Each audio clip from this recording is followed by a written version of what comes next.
And hello, everyone. It is Angelo Robles. No pre announcement. Sometimes I do surprise lives. I think that's good. I could be spontaneous. So I want to give a little bit of context. First of all, this will just be me. On the shorter side. Happy to answer any questions or comments. And I want to keep it light. But I do want to focus on, kind of the industry along with family offices that I've been focused on for what feels like many a decade and that I love. Obviously, that's the family office world, but a part of that, no kidding, is billionaires and insights, mindsets, and traits that I've learned over the years. So, as I get into that, my enthusiasm lies in illuminating unique insights about the family office community and, as of today, as you'll be learning, billionaire philosophies, fostering a haven for the sharpest minds. This commitment to me endures as I access or I offer access to enriched content through all my platforms. Those of you that watch me more digitally, like today, it's angelorobles.com and everything funnels through there. And yes, those of you that don't know, I'm a pretty active cigar smoker in the house now, so my dog doesn't like it. So it's going to have to wait till I go outdoors.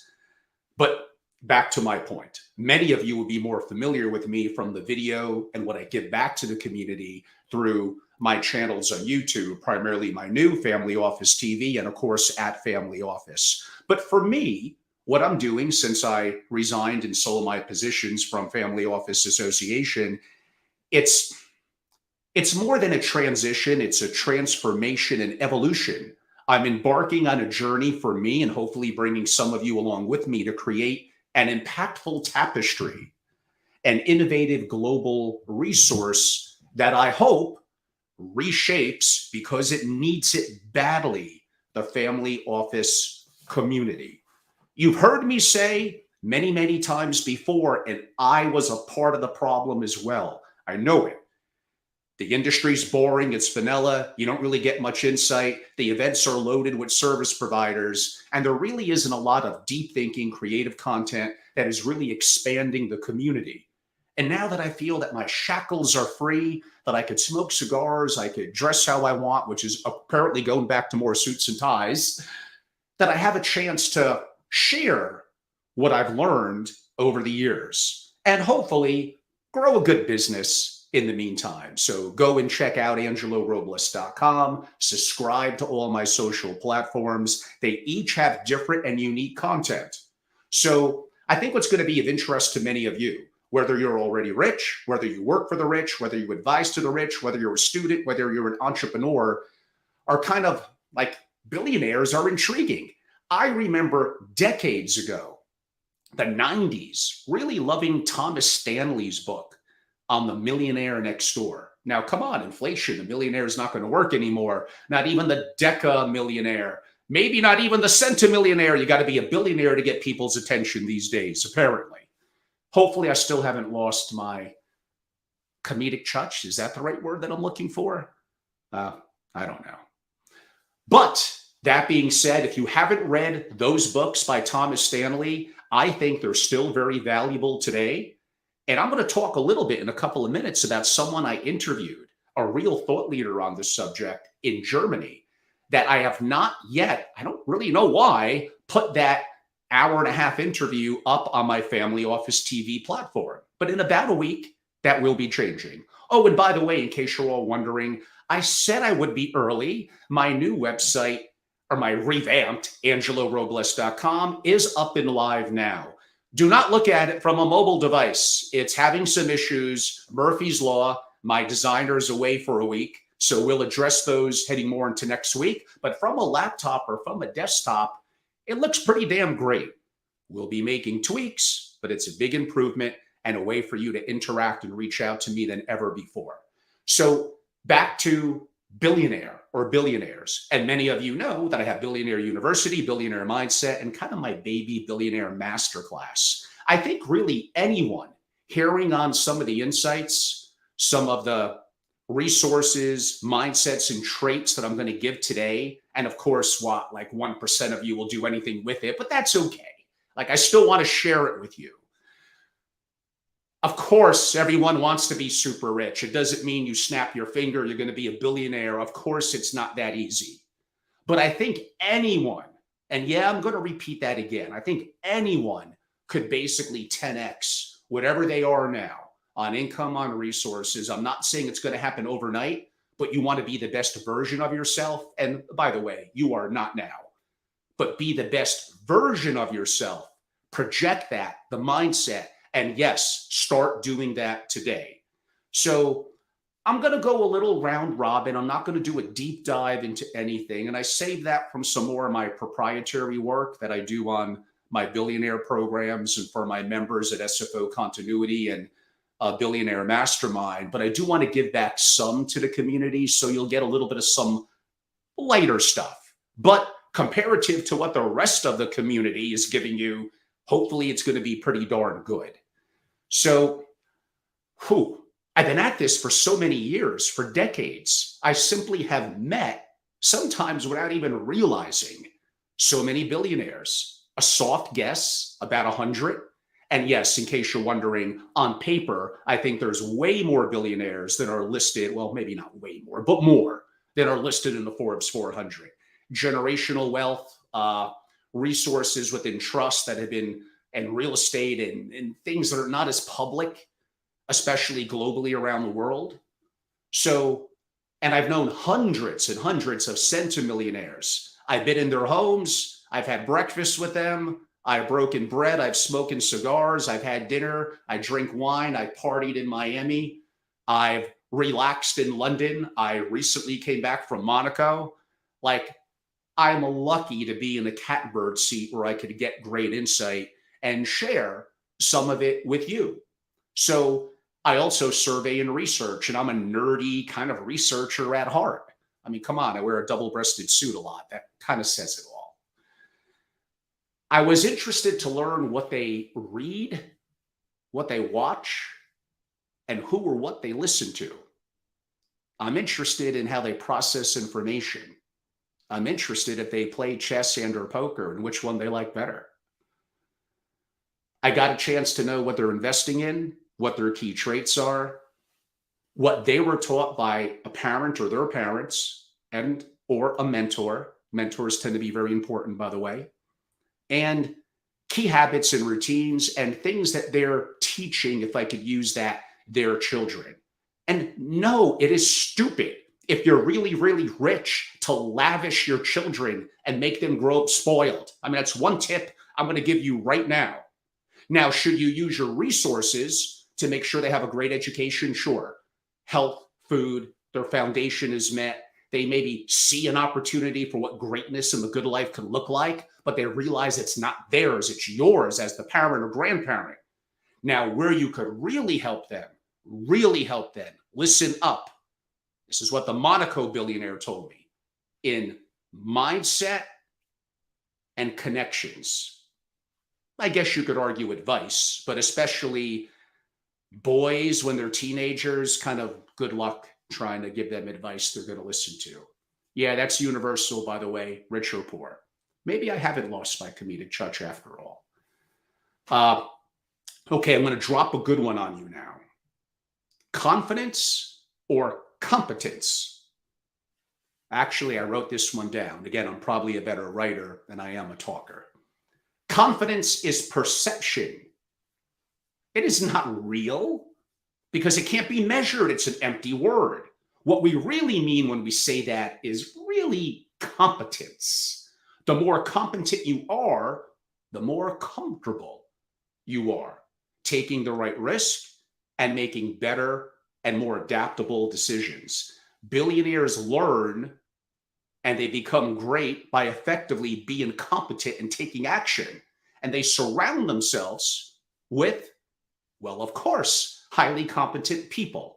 Now, one of the programs I work on, I do talk about, this is a little bit related, gatekeepers. This could be a problem with the super rich. And a problem with family offices, gatekeepers often look to gatekeep the real world from the principal. What happens when the principal, they start off hungry, they get immersed in everything, and then they start to develop wealth and resources. They slack off a little bit. They build up a team around them, which is not necessarily a bad thing. But then they can't do anything. They can't drive without someone doing it. They can't cook without someone doing it. They can't go on their boat or yacht, without a captain. And then their children grow up with that kind of atmosphere, and that is bad. That is bad, bad, bad. One of the many reasons, it's almost never investments, why wealth doesn't last beyond more than 3 generations. There's multiple. There's multiple. And taxes are definitely one of them. But a lot of it is simply the things I'm talking about now. Go to Family Office TV, listen to the legend himself, my hour and 38-minute interview with Jay Hughes. That's the interview that you want to listen to. So again, what I just said, and again, gatekeepers gatekeep the world away from their principal because you're too removed, and that's not good. You have to have competent people that identify their blind spots, move their ego aside, and are constantly learning. You have to be doing the same thing, but you got to make sure that your resources, your people, and this is more of a single family office type discussion, they have to be from that perspective as well. What drives the inner mind? What drives billionaires? Freedom, status, and mating. Can I be a little more blunt? I'll rename those 3. Money, power, and sex. Doesn't always apply to everyone. The order does change around. I'm saying from a majority perspective, this is just a reality. Now, what they do, because some of those could be harmful in their own way, they're able, listen up, to harness and master these powerful drivers of success to drive them in their purpose and in creating and leaving a legacy. And that's a very, very important point. Of course, when you're a little bifurcating like I am, it's always great to have haters. So that means at least someone's listening. I appreciate it. And by the way, I know because I've lived through many of the things that I'm talking about, not just being immersed for 20 years, not just traveling the world, not just knowing hundreds of them, but myself having come from nothing, having success, failure, great success, failure, great success, capital, and challenges and mistakes that I made that I'm not afraid to share with many of you, which again, I'm warts and all. I am beyond imperfect. But I'd like to hope you feel my heart, my intellect is in the right place, and I'm doing the right things. So what are some common traits? I mean, it's overused, but it's true. Curiosity. They want to know the truth. They're always learning.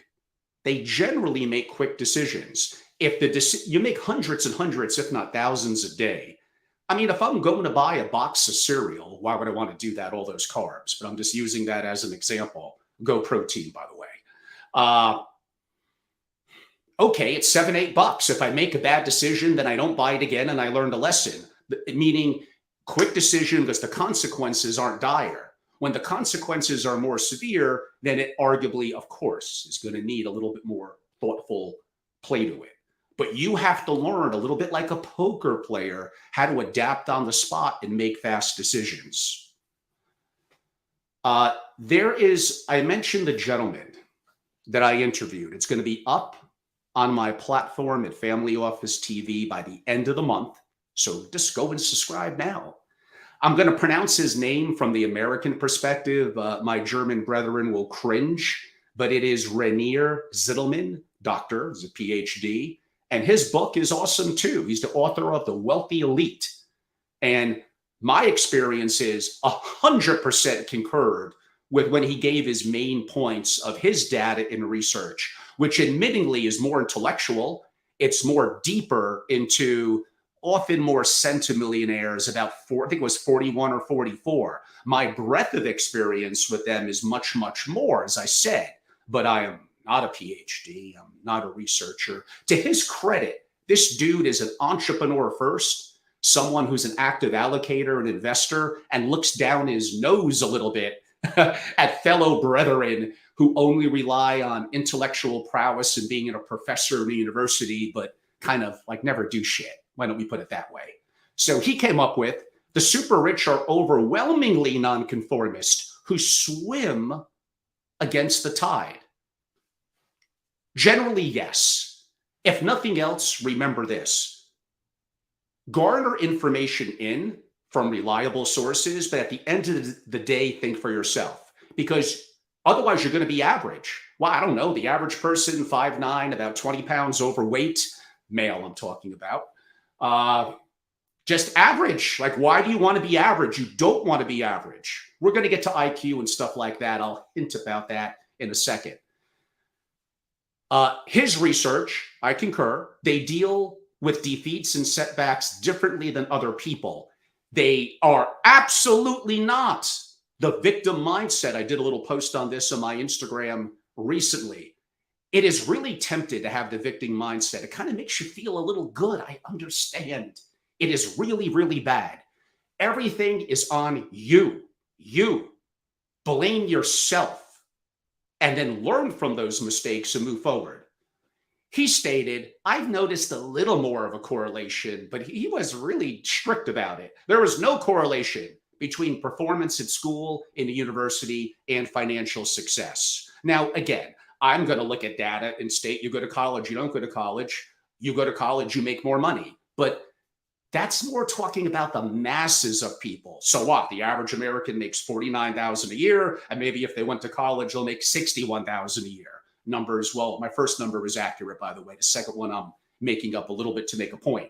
He's stating at the higher levels of great wealth, which I mean, I have noticed going to an Ivy League school and others has helped, but I wonder if it helped less so from the education. And even Michael Saylor, a billionaire, told me this on one of the interviews I did with him a while back, that one, think for yourself, what I stated earlier, and it's the network, the tremendous influencers, the young people of future power that you're going to build up a network and connectivity with, and that does become very, very powerful.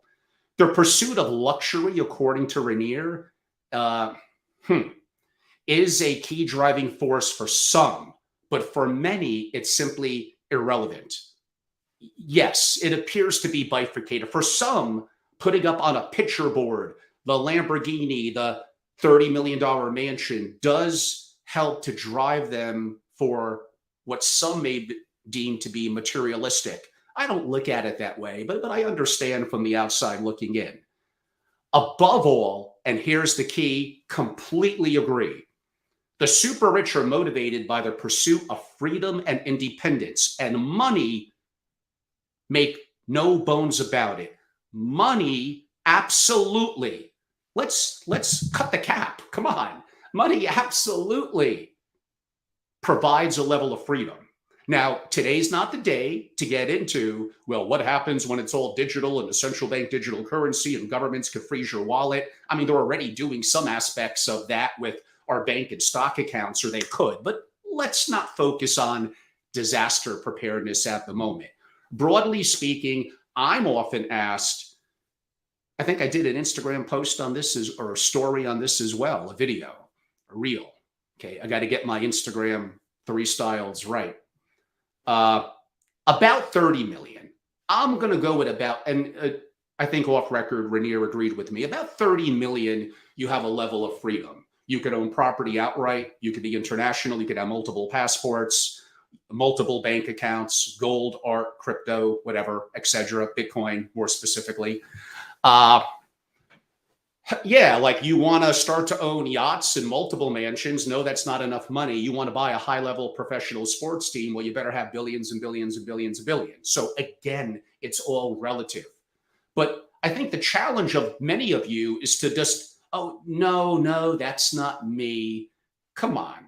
Is that really not you? Or you just don't want to put yourselves out there to say, this is my goal, and if I don't get it, now the world's going to know about it. You're aiming very low. You're aiming for the ceiling and you're Tory or the stars. You should be aiming high.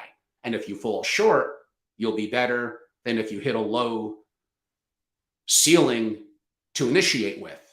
So I absolutely agree that the greatest part of building your own business, having capital, having multiple streams of income, it does create a level of freedom for you. And maybe it's just me and how I'm wired being very libertarian. I really, really, really like that. Like, I don't know, maybe you feel differently, but I'm just talking about from my perspective. Well, no kidding. Some of my anecdotal research, billionaires are commonly entrepreneurs buying or creating private companies. They leverage winning knowledge, people, culture, strategies, principles, and capital to scale and dominate in a given industries.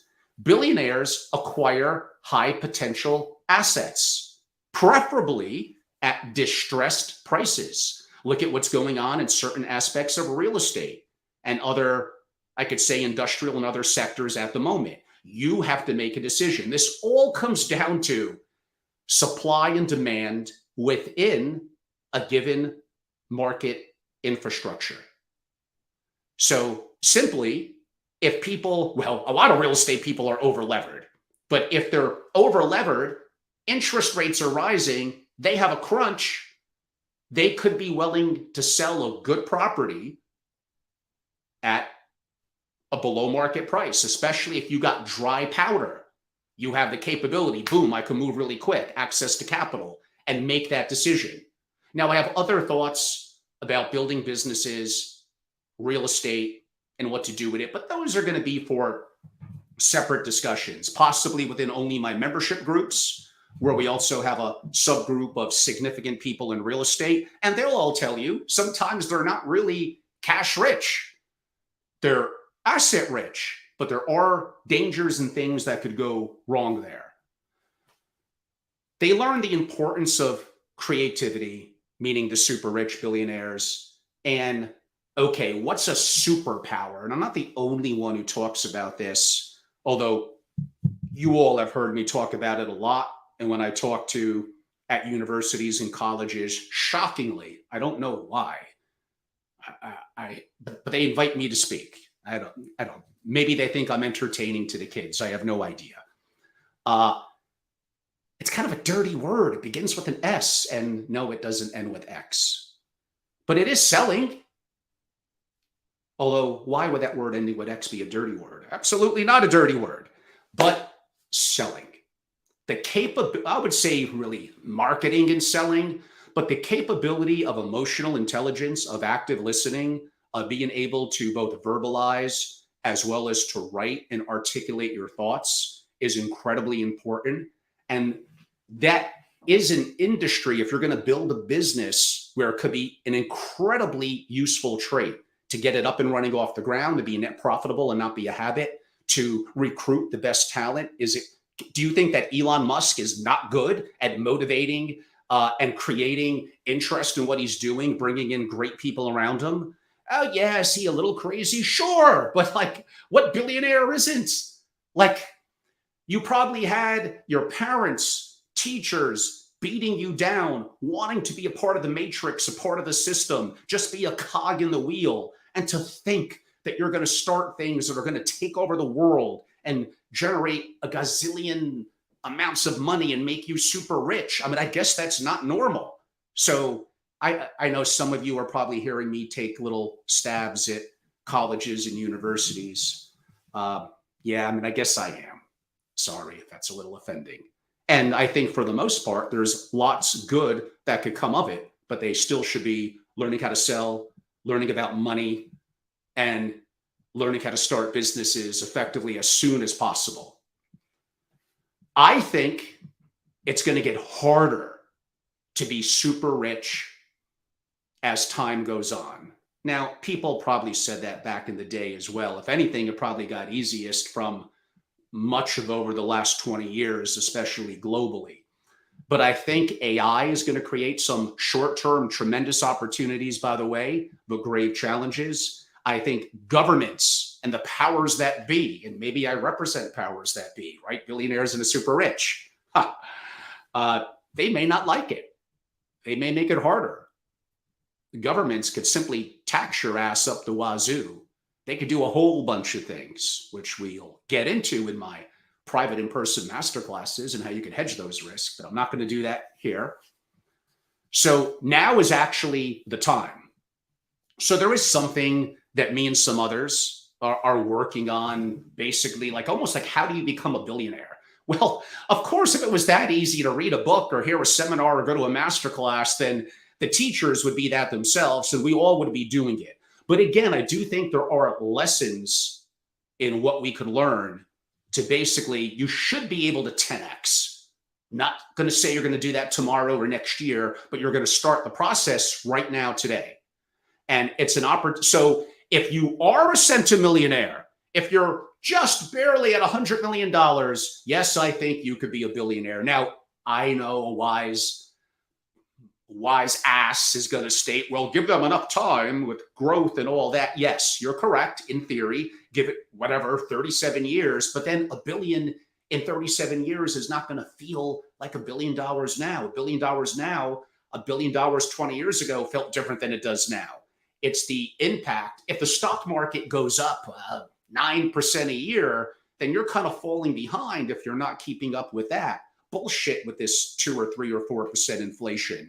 You want to be incredibly successful, you got to go out there and you got to make it happen. You got to start to build businesses growing at a far, far greater pace. You got to learn how to do that. You got to leverage. You got to bring in the right resources. You have to scale. And again, in deeper, in-depth dialogues, we could go over some of these more independently. But if you're wondering, what the hell does Angelo at angelorobles.com in his family office enterprises? Well, this is kind of some of the stuff that we do. That's why I have a program called Billionaire. That's why I have a membership group. That's why I work with some centimillionaires that want to be billionaires, and some of my private coaching of those in my faculty and some great deep thinkers and thought leaders around me. We don't have all the answers. We look to bring our thoughts together, their peers, a couple of good thought leaders, and throw actionable things that we're taking action on out there and do them. They work. Sometimes they don't. And what did I say earlier? You don't play the victim or blame game. You don't do that. You get up and you move forward and you fight the fight every day. What I also tell the young ones, and all these billionaires agreed with me, what's all this shit about work smart and not hard? That is good. Absolutely work smarter. But what is it about this generation, these young ones now? You got to grind, brother and sister. I don't know why you're not getting up at 5 o'clock. I don't know why you're not grinding. Yes, sleep is important. But damn it, there are some times you just got to go to bed damn late, 1 or 2 o'clock, and still get your butt up 2 or 3 hours later. You got to work hard and then learn how to work smart. And the more successful you get, it compounds. Yes, it's a lot easier to go from 100 million to a billion than it is to go from nothing to 100 million, or probably even a million to 100 million. Gets easier the higher levels up you go. High performance people are exceptional at one or more of the below, and or their teams around them fill in. A little simplistic, but needs to be mentioned. Ideas, organization, relationships, and execution. You all heard me say this in my videos. I'm going to repeat it till I'm blue in the face. And whenever I say this to the billionaires, they love it and say, damn, I never thought about it that way, but I agree. So maybe sometimes I output some interesting intellectual content, even if it's a little simple. All you got is time and energy. Money is a way that we value those two things. Again, you have time and you have energy. Money, what you pay for it, what you earn, is simply the value that you put on it. By the way, most billionaires have incredibly thick skin. They have a high tolerance for shame, for being wrong, for embarrassment, and criticism. If you're very sensitive to that, go back to what I said earlier about the victim mindset. You got to stop that. Admit That's a weakness of yours, and you alone have to work on that. If you're not getting some shame, disappointment, embarrassment, failure, and criticism, you're probably not trying hard enough. You're playing it too safe. There also is a correlation that there is between some level, I use the word some level, of childhood trauma connected with high achievement. Now, if the trauma is too extreme, we won't talk about what some of that could be. Then, no, that's definitely not a positive and probably leads down a very negative road. It could be drugs, it could be a variety of things that are coping mechanisms that are not positive. But again, this goes back to when you're rich, even at Deca, whatever, 10, 20, 30 million, and you're making it too easy for the kids, that is not good. They need to have some level of struggle and challenges. Remember, humans are wired to survive, but not necessarily thrive. You have to change that, and conflict and destruction are simply built in to the everyday fabric of life. I did a video where I shared my next little story. No, it wasn't the Monaco billionaire, it was one in Florida. He stated the most contrarian thing you could do is not the opposite of the crowd, but what's that words that I used earlier? To think for yourself. He also said what gives you opportunity is other people doing dumb shit. Maybe that's the contrarian. Maybe that's the buying distressed assets because they put themselves in a bad position. What gives you opportunity is other people doing bad shit. And you know what you could count on? I think for the remainder of humanity until everything is AI, other people doing stupid shit. I think that's not going to change. Investing, he said, is about four things: discipline, controlling emotions, having an edge, and managing your bankroll. So, I don't know, I did what, about 25 or so minutes? Wanted to keep it light, a little bit of comedy built in here or there, working on my stand-up comedy skills, even with my straight face. I try. And hopefully, a little bit of intellectual rigor and firepower. If nothing else, I just know a lot of cool people who are incredible. And I'm nothing. I learn from them. I'm a pretty good listener, shockingly. And I'm able, with their approval, to share insights that I glean and I learn, and to hopefully put it into a format. Some of it I want to give away on my platforms, including my YouTubes, my LinkedIn. So again, I have different content to some degree on all platforms. At Family Office on Twitter, at Family Office on one of my YouTubes. Go and subscribe. That's my larger one. But I'm really loving what I'm doing at Family Office TV on YouTube. And that's where you'll see that JU's interview that I referenced, and the one with Rainier, the amazing researcher on the super rich, and gleaming great insights. This is not just if you're hungry and want to be more successful. And again, you want freedom. What are the three things that I mentioned earlier? Freedom, which really equates to money to a large part, is very, very important to that opportunity for freedom. Ghostwriter, thank you so much. I'm seeing some comments come in. Someone, you're the one person who loves my channel. And I'm still sitting on a couple of interviews that have to be released. And make sure to also check out the recorded live section of both of my YouTube platforms that have some of these lives that we haven't slapped a thumbnail on yet and popped into the main screen. And sometimes I get a little shadow banned. I guess I talk about interesting geopolitical shit that they don't want me to talk about, which is why I got a Rumble. It's Angelo Robles Media. Haven't done anything with it yet. Hope to soon. And then I could really kind of let things rip.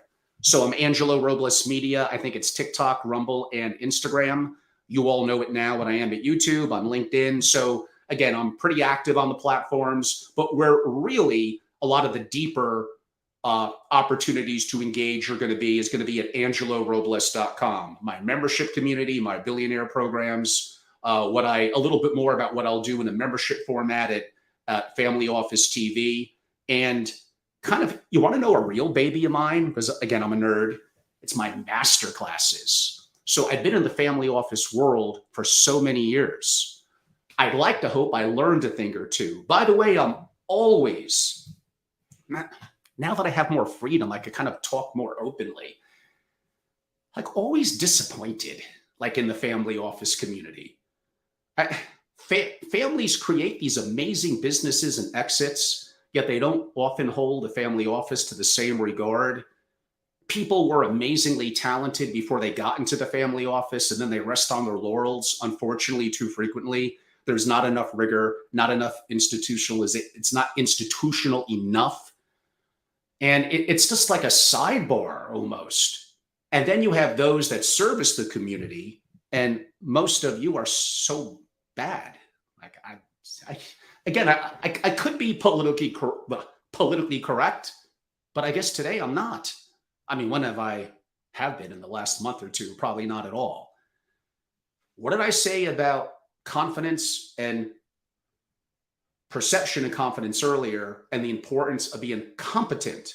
Be competent. Practically anyone in their given field, if they put in the time, could be competent. And I'm going to say practically anyone who's at an SFO, not only could you be competent in at least the niche that you do, whether it's CEO, CFO, CIO, you could educate yourself. You could spend money. You could learn more. You could adapt. You could, but you don't.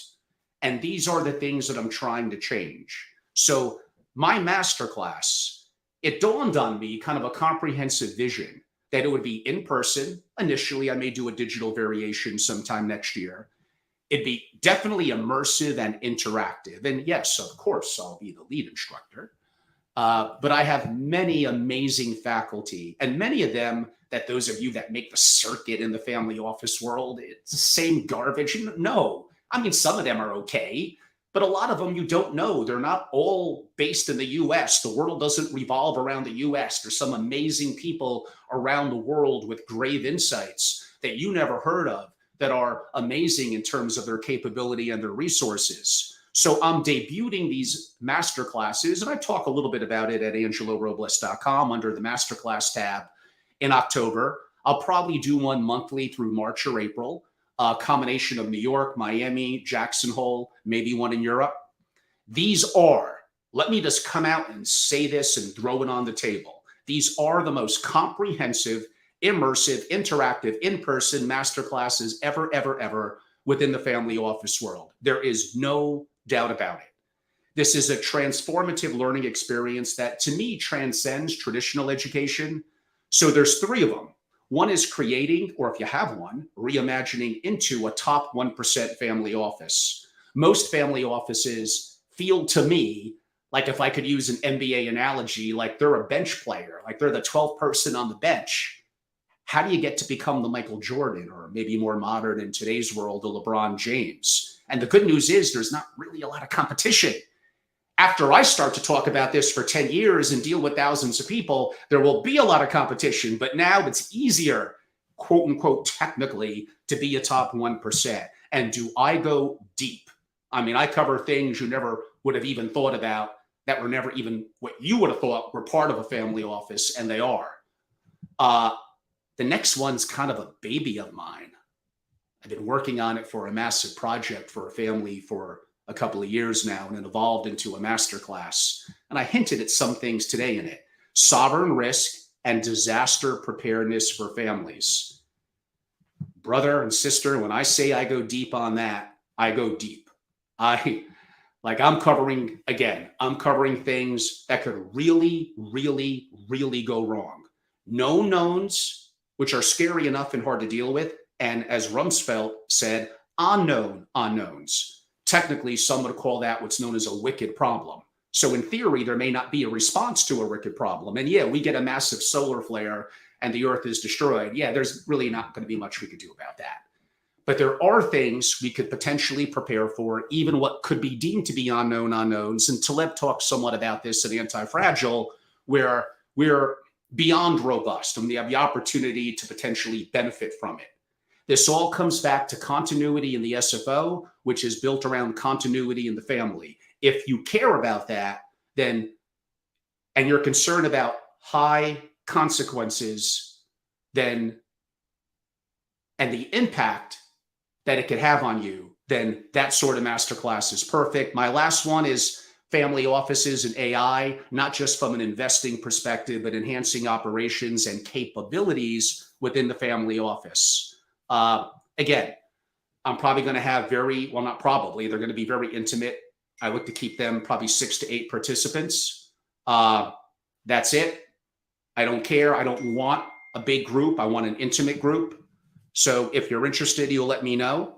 I hope some of the information I imparted on billionaires and their mindset and their traits was of some value to you. Again, I'm trying to do things a little differently than how I deem that most others are doing it in the industry. Could I be a little bifurcating? Sure. Am I beloved by everyone? Absolutely, positively not.